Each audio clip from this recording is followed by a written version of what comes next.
Perhaps since I've always believed that deeds speak louder than words, I've never felt the need to declare my accomplishments to the world, but not to my wife, Anna. To her, I was simply David, her spouse, who earned a mediocre salary and led a modest life. She never asked too many questions. I never offered much information when she inquired about my work, and I was okay with that. The less she knew, the less she could weaponize if things ever went wrong. For background, the CEO of a mid-sized company, a job I obtained through years of diligent labor, self-control, and more sleepless nights than I'd care to admit. However, I've never been one to show off my titles or brag about my achievements. My job defines me, not my title. Anna never cared about my career. She presumed I was just another normal employee in a sea of office workers. That was fine by me. When we got married, I didn't keep my career a secret. I simply didn't make it the focal point of our bond. I wanted her to see me as more than my work, to have a lasting relationship that wasn't tied to material wealth or status. But as time went on, I began to realize that Anna wasn't the person I had thought she was.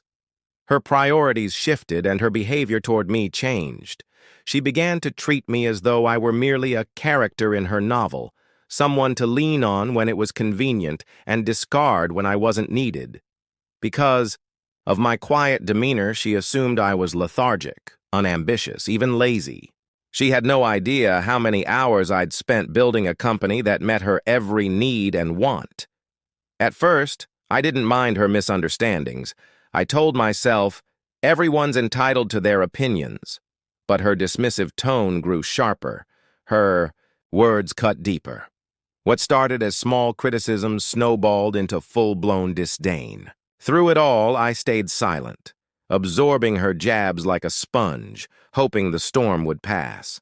But storms don't just pass. They build. Anna never asked about my work.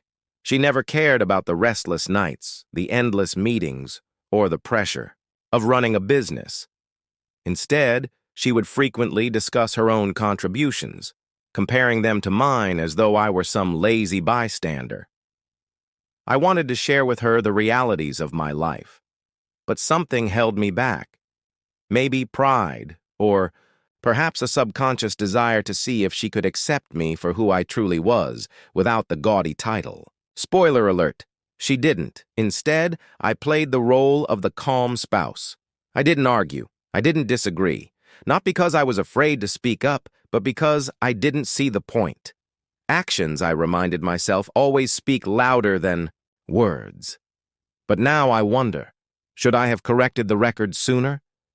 Would Anna's behavior have changed if I had revealed my identity and accomplishments? Or would it have made things worse? I allowed her to construct a foolish mental image of me. Her foolish husband, as she liked to call me. Little did she know, the man she dismissed so easily was pulling strings she couldn't even comprehend. One day she would learn just how wrong she had been, but by then, it would be too late. I know I said things I didn't intend, so please give me a call so we can talk. You're behaving like a child and avoiding me. I'm sorry. I'll change and do better. Please come home. I've read all of your messages. I didn't reply because I couldn't let myself get sucked back into the toxic loop, not because I didn't care. Anna was panicking because she lost, not because she was sorry. She really knew what she had done wrong. She had lost control and was unable to cope, so work became my haven during this period. I was respected, valued, and most importantly, in charge of my team at the office. I had no idea what was going on in my personal life, and I planned to keep it that way. My armor was professionalism, and I wore it well. But Anna wasn't happy to let me be. She began to appear wherever she believed I would be, the building lobby, my favorite coffee shop, and the park I frequently strolled through during lunch breaks, trying to get my attention by screaming my name or waving. Every time I left. One afternoon, before I could head to a meeting with David, Sarah stopped me. "Anna's downstairs again," she said reluctantly. I sighed.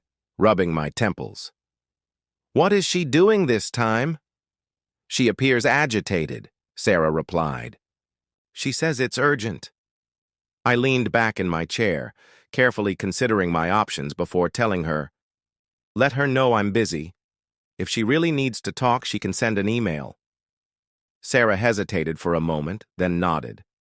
When I returned from my meeting, Sarah told me that Anna had eventually left, but not before making a big commotion in the foyer. She reportedly raged at the receptionist, accusing her of hiding me and threatening to report the entire situation. Although my colleagues were tactful enough not to bring it up directly, I could feel the strain. Anna's behavior wasn't just embarrassing, it was disruptive. That night, I went through her texts again. One in particular caught my attention. "I'm scared, David. Please come back for a little while. I'm not sure what I'll do without you." I felt a pang of pity. After all, we had been married for years, and it was hard to forget the good times, no matter how toxic things had become. But then I remembered the countless times she had minimized me, rejected me, and made me feel like I was nothing. I couldn't go back. Not now, not ever. The next morning, my lawyer called to let me know the divorce papers had been officially filed. "Anna will be served within the week," he said. "Good," I replied. "Let me know if she contests it." "Things might get messy," he warned. I wasn't prepared for what happened later that day. Anna showed up at my apartment unannounced, loud, insistent. Knocking was followed by her voice calling, "David, please open the door. I just want to talk." I sat silently on the couch, staring at the door. "David, I know you're in there. Your car's outside," she yelled. I didn't move. After a while, the knocking stopped and I heard her footsteps retreating. I looked through the peephole and saw her sitting on the stairs with her head in her hands. The guilt threatened to surface, but I pushed it aside. I wasn't ignoring her out of malice. I was defending myself.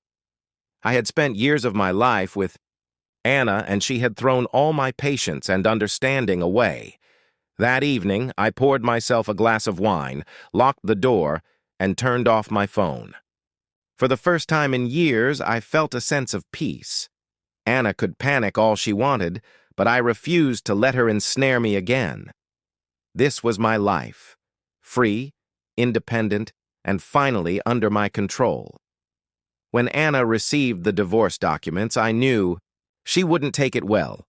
As expected, the calls began almost immediately. At first, she was furious. "You're humiliating me," she yelled, "hiding behind lawyers instead of facing me like a man." I ignored every message, but after a few days, her tone shifted. The anger was replaced with desperation. "David, please, let's fix this. I'll change. Don't throw everything away. Tell me you love me, and we'll make it work." But I knew better. She wasn't apologizing out of love. She was apologizing because she had lost the control she thought she had over me. One evening, she managed to catch me before I could hang up. Her voice trembled with a mix of anguish and anger. "David, how could you do this to me? After all these years, are you really going through with this divorce?" I took a deep breath and said calmly, "This didn't happen overnight, Anna. It's been a long time coming. The moment you decided I wasn't worthy of respect, this became inevitable." She started to protest. "Every marriage has tough times. You don't just give up when things get hard." "This isn't about tough times," I interrupted. "This is about how you've treated me for years. You've belittled me, lied to me, and made me feel invisible in my own marriage. I'm done." There was a long silence on the other end. "When," she finally spoke. Her tone was softer. "David, I didn't mean those things. I was just frustrated," I responded firmly. "The problem is, Anna, you did mean them. That's who you are, and this conversation is over." I hung up before she could reply. It was heartbreaking, but I stood by my decision. For the first time in years, I was prioritizing my own well-being. And as painful as it was, I felt a profound sense of relief. Over the following weeks, her messages dwindled. It seemed like she was beginning to accept the reality of the situation.